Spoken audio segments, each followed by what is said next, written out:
How can this be a good thing, you say? Money, they offered me money. And this, trust me, this is an incredibly great feeling. How God loves me, because God has provided me with all these people in my circle.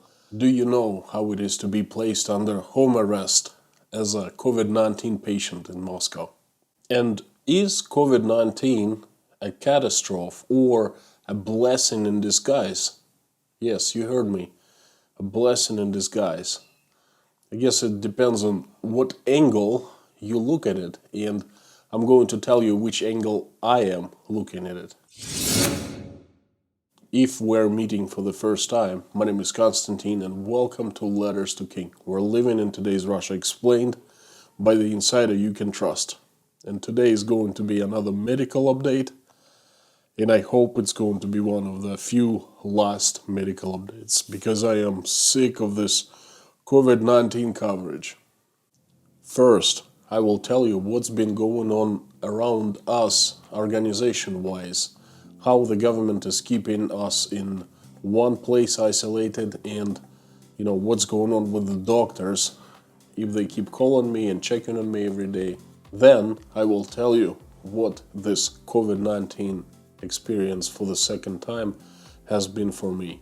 I've never been arrested once in my life, thank goodness. And, I guess this is the first time. Why am I saying that? Because I am placed under house arrest. It's called volunteer isolation. And when my tests came back positive, okay, the doctor brought a piece of paper, says volunteer self-isolation. That stated that I must, I agree to follow all the isolation rules connected with COVID-19 treatment, and I do it voluntarily. If I don't agree to the rules, then I will not get free treatment. So I signed the paper for me and for Michael. Next day I had a call from the headquarters of Rostov-on-Don, which is Russian FDA, organization that tries to contain current pandemic. And they told me that I must install this piece of software, it's called monitoring software, on my cell phone, and it monitors my location all the time and sends the signals to the server database. I must be confined to the territory of my apartment, which is 1,100 square feet, something like this. And for the 2 weeks, for 14 days, I cannot step outside of my apartment. Moreover, every couple hours or so, I get a request through the software. A message comes to my cell phone and push message through the software saying, please, within 1 hour, provide a picture of yourself. So I take a selfie, send the selfie, and then they monitor where I was at the moment. Well, this system, my wife calls the system Gestapo, and this is one of the very few issues where I disagree with her. I don't mind. It really is like Gestapo, but I don't mind it at all. I think it's for the good of all people around us, of all people who live in our, apartment complex, and all our neighbors. This strict requirement, by the way, if I fail this requirement, for every count of such failure, I pay a fine of 1,000 American dollars, which is very steep.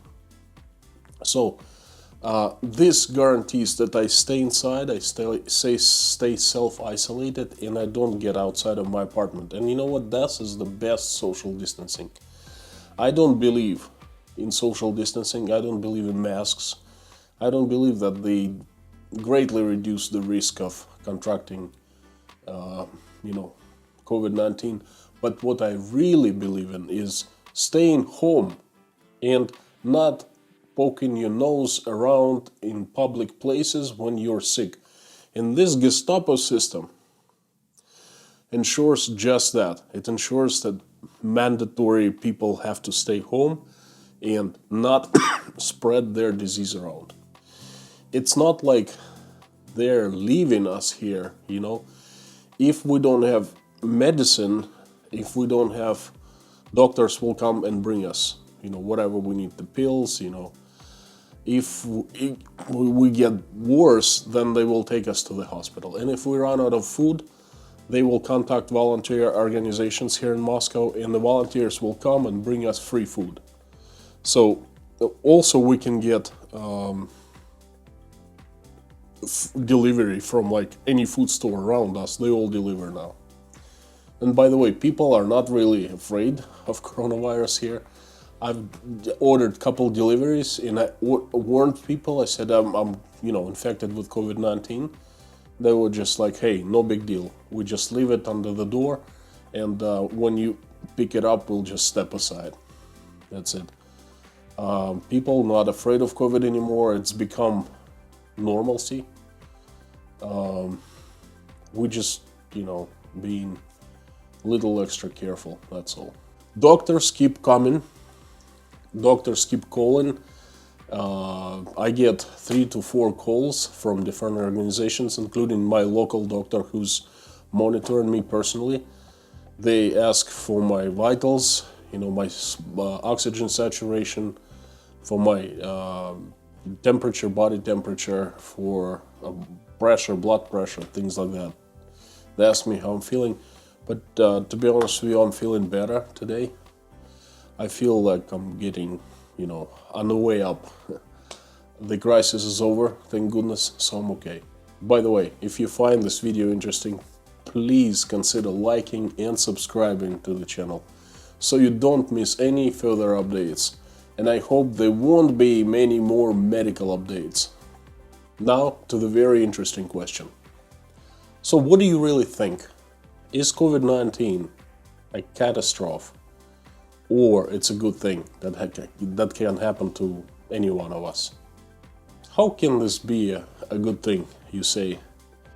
You get sick and it's a very serious disease. Yes, I'm not denying COVID-19 is serious, but the thing is, it doesn't kill most of us. It's like a really bad flu, okay? I know what I'm talking about because I'm having it for the second time. So I have experience, I have something to compare with. In my life, in the course of my life, I have been sicker with regular flu and with regular common cold. Okay, I felt much worse than I'm feeling right now, and this second time is worse than the first time. So, sickness-wise, it's not the worst thing that has happened to me. And I am actually very thankful for contracting COVID-19. I mean, I'm not crazy. I don't have high fever. But I'm telling you, I'm thankful. This is why. Having COVID-19 has shown me how many people around me care about me. I only notified personally a few people of my close relatives. My mom and dad, a few of my cousins, my parents-in-law, that's pretty much it. Everyone else knew either from them, well, it wasn't a secret, but I just wasn't telling people, or from, my social networks. I posted on Instagram, I posted on Facebook, and of course on YouTube. And people started calling me. There are about 40 relatives, close family members in my family, in my circle, and about 40 friends and colleagues, so 80 people altogether. And boy, they have been calling for the past few days. I'm genuinely concerned about my well-being, my condition. They were offering help. They were telling that if I need anything, that food help, medical assistance, whatever, just connections, money. They offered me money to support me, anything. And it's very touching. It's very, very, very touching. It just showed me, well, again, not the first time, but again, how many people care about me. And this, trust me, this is an incredibly great feeling. Another interesting thing happened. I established my YouTube channel to share my opinions with the world, basically to give out information to the world. But I started receiving more information than I am giving it out. There are so many people, my virtual friends and complete strangers, started knocking on my email door, started writing me comments, including me and my family into their prayers. It was very amazing. I don't even know how to describe it. It's touching, really, really touching. It's a very warm feeling. It also shows me how God loves me, because God has provided me with all these people in my circle of trust, sharing such great warm feelings with me, caring about me.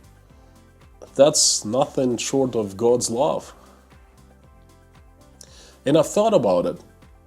Coronavirus itself is not a joke, it's not a cake. I'm feeling really bad, A few days ago I couldn't, I had difficulties to breathe, but I'm getting better and it's not gonna kill me. Yes, people get sick and I get sick from time to time. And this time I got sick, but I don't treat this situation as catastrophe anymore. This is a blessing in disguise. This is a present, okay? I treat it as a present. I treat it as God's way of showing me, look how rich your life is. Look how many people are in your life who genuinely care, who genuinely love you. And this is pretty amazing feeling. Again, this is my opinion only, but in case you caught COVID, and in case you are not feeling well, please get better, and write me. I will include you in my prayers too, but also think about how many people reach out to you, and how many people offer help, and how many people care about you, and that's priceless. I'll see you next time. Thanks for watching.